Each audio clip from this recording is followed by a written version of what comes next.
Kamusta mga kabayan? Ni hao! Welcome po sa aming kusina. Samahan niyo po ako, magluluto po tayo ng adobong baboy. Yan, sa Taiwan version. Yan po, hinugasan ko na yung ating karning baboy. Ngayon po, isasangkot siya lang po muna natin ang ating karne. Yan.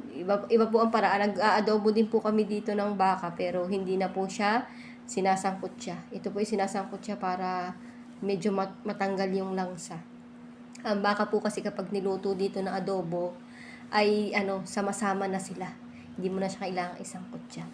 Yan po ang pagkakaiba ng paraan ng pagluluto ng adobo dito.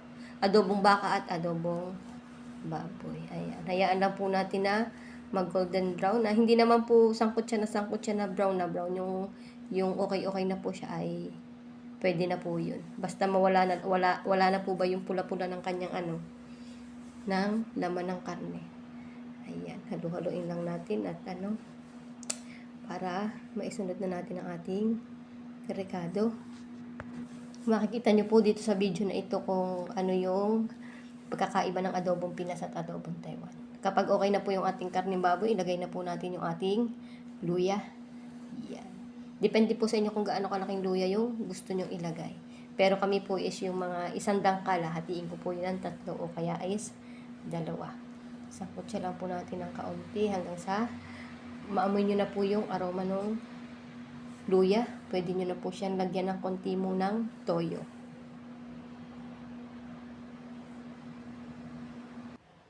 Haluin lang po natin ng kaunti para malagyan lahat ng karne ng toyo. Pag natikman nyo po, ang adobo ng Taiwan ay masarap.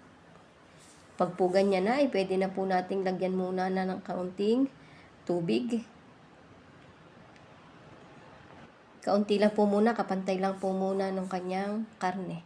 Sunod na po natin yung pinakamahalagang yung herb. Lagyan din po muna natin ng 2 sili.